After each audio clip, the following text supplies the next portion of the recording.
You're the leader here at this convention, Dr. Patrick Borgen. Why is it so important that doctors come to conferences like this? Yeah, that's a great question, Joan. The first thing I would say is that we realized a few years ago that breast cancer wasn't a single disease, but rather a large, complex family of diseases. And so learning how to match the treatment with the disease is becoming a science and an art, and it is the most rapidly changing field in all of oncology, certainly in the world.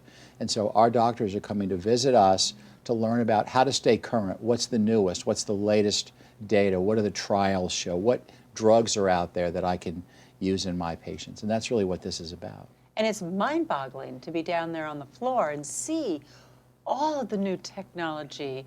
I can't even, it's got to be hard for a doctor to even keep up with it. Yeah, so much technology, and really so much of the progress has been driven by technology. The fact that we can test for thousands of genes in the blink of an eye, the fact that we can take images deep into the human body and look at metabolism and things, lasers, and all these technology improvements have improved patients' lives and certainly their survival.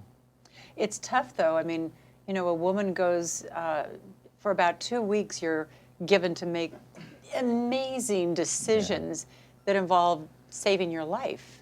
And, you know, it's got to be tough for even doctors to be able to lay out all the treatment options that are out there. The first thing that we like to say is slow down, take a deep breath, get second opinions. Women do a magnificent job of networking, of getting information. But some sources like the internet can be dangerous. You know, the internet has information but not knowledge. There's no time filter, there's no true or false, and so as the field changes, the internet stays the same. So women, we like to say, slow down, take a deep breath, you're going to be fine, get other opinions. You've always said to me many times, you can't be pessimistic. Yeah. Even though, you know, it's frustrating for so many women on so many different levels, you just can't be pessimistic about where breast cancer is, where the world of oncology is going today. Yeah. I helped build the breast cancer research laboratory at Memorial Sloan Kettering, where I trained and worked for many years. And back then, 20 years ago, we dreamed of today. If we had a legal pad and we could write down what would help us, we have those things today almost universally. And it just keeps getting better and better. And so you're right. I don't find a reason to be pessimistic. It's still a frightening disease. It's a serious disease. But there are so many things on the horizon that make me so optimistic. We're getting better and better at this. And that's why I love coming to work. So. I have a lot of women write me with their questions, but the one that was a big question, the recurring question right before this cancer conference was, how close are we to a cure? Yeah. So tomorrow morning, I hope that you can spend a little bit of time with us, because two of the most famous breast cancer medical oncologists in the world are going to debate that question. And the question is, will we ever cure breast cancer, and when? And so Cliff Hudis and a guy named George Sledge, both super giants in this field, are going to kind of go head to head with that question. For me, it's a question of when, not if. And really, there are subtypes of breast cancer. There are family members that we've already really gotten 99% of a cure in. We've just got to expand that across the large number of family members. But that's a great question. What can I do? What do we know today that I can do to try to protect myself?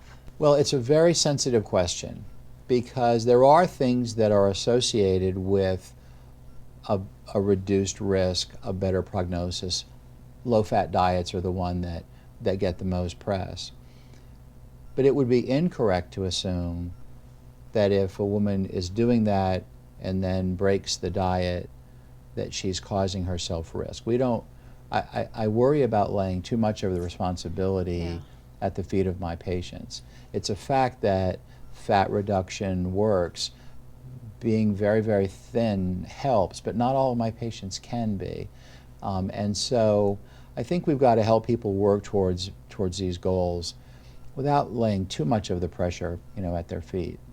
Probably the best advice is to be their own best health advocate, right? And Yeah. know their normal and know their body and know their breasts. Exercise, eat right, things your mom told you or your dad told you, who was a doctor, were right. Eat smart, exercise.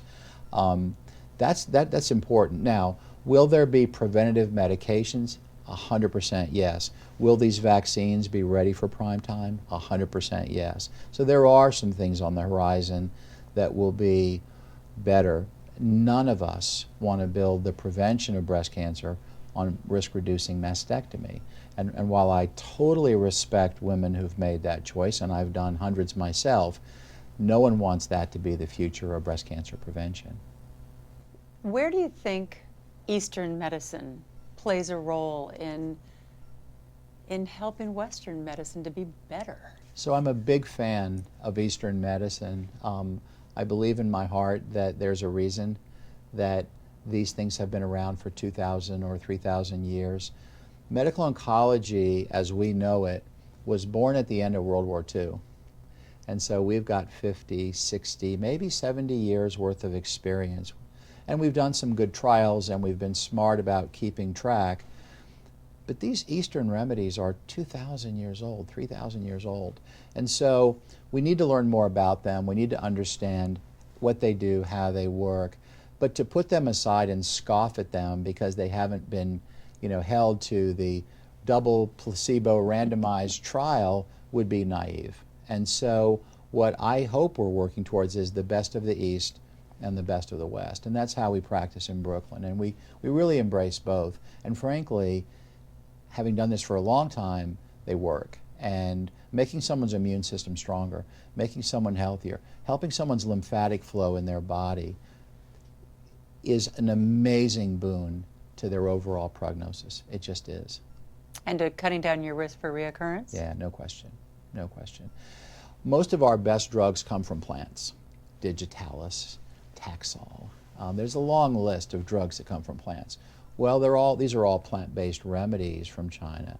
So again, to dismiss them would be very naive and very short-sighted on our part.